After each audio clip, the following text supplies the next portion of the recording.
księdza Czesława Baroka. Zaraz zapraszam na tą scenę księdza Czesława Baroka.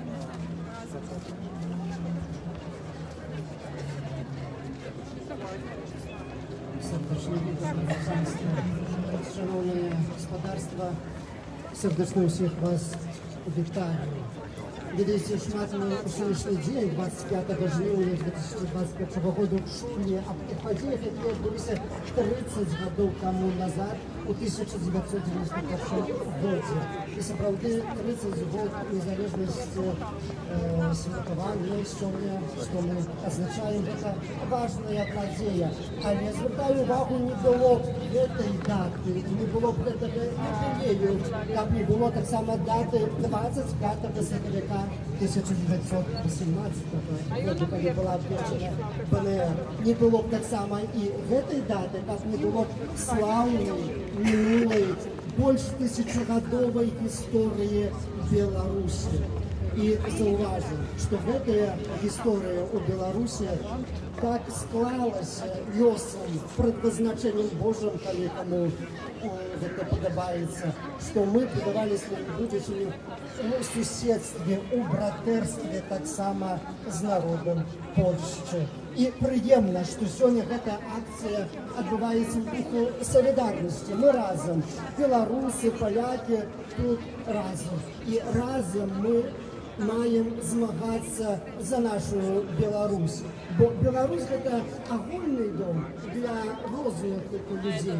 Справді поляки і білоруси різні люди, ми різні, але нас об'єднує жадання у боротьбі за життя, у коштовностях правди, справедливості, свободи і любові. І ось вокруг цих коштовностей нам треба об'єднуватися. Трагедія буде, коли хтось не буде об'єднуватися вокруг якогось фонду, такого інструменту, який ви фінансуєте іншого. Коли не буде перемоги, сябри, нам не буде куди вертатися. І зрешті, коли буде об'єднуватися тільки ось ці фінансові чинник такості, то чим ці умовні слова зможуть відрізнятися від режиму?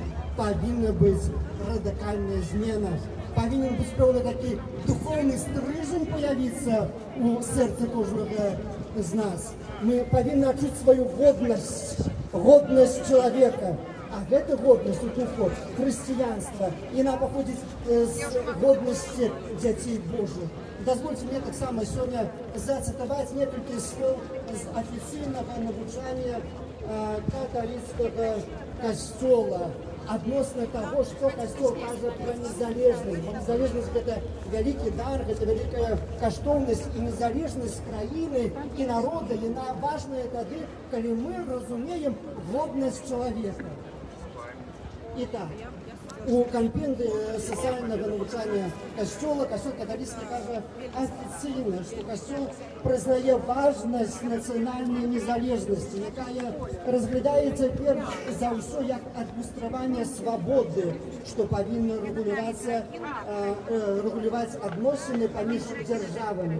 Незалежність – это субъективность певной нации у політичному, економічному, громадському і культурному сенсі.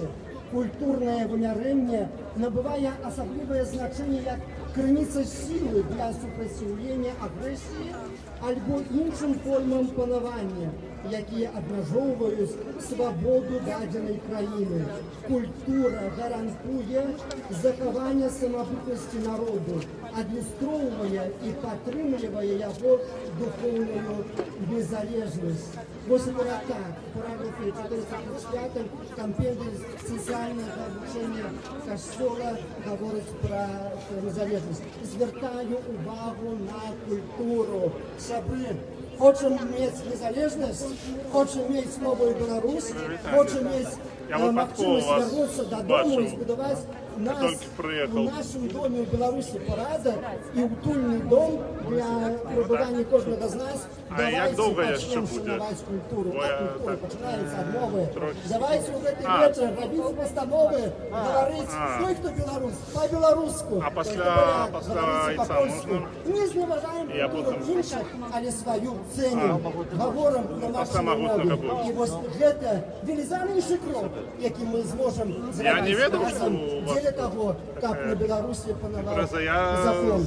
І не для того, стяги як бачив. в'язні могли вийти з в'язниці. А тільки хто приїхав, покинув собак. Той чоловік, якого сьогодні Хотіли, так. згадуємо Вітольд Ашура, він був святим чоловіком. Він був католик, він був віруючий, і він шанував культуру. Його на екрані, да, були з одного боку польські, але він володів досконалою білоруською мовою. Ця мова була його неіспользованою мовою. І ось акурат такий чоловік був у очах режиму як образ ворога, а тому він так само був знищений. Тому що це був чоловік моцний духом, він мав стрижень духовний. І ось такому чоловіку наканавано те саме неколи отримати перемогу з злом. Давайте сьогодні так само у цей вечір згадаємо усіх в'язнів, які сидять у тюрмах. Це справді герої, особливо ті, хто мав можливість вийти з тюрми.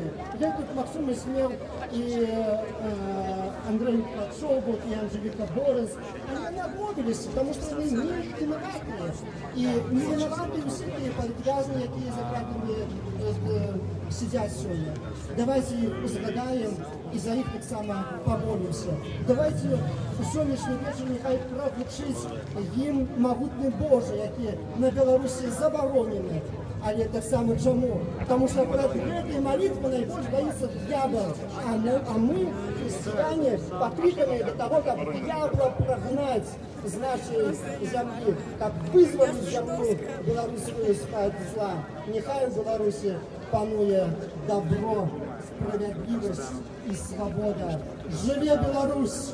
Живе! Живе Білорусь! Живе! Живе Білорусь! Живе!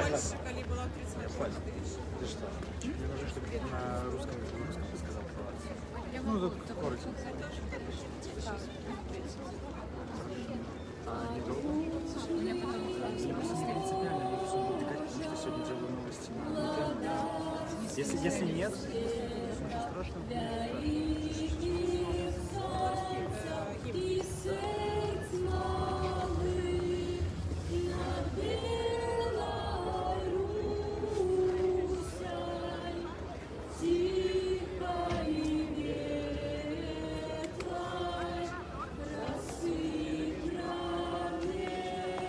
Это можно не надо. Если у тебя сейчас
Живе!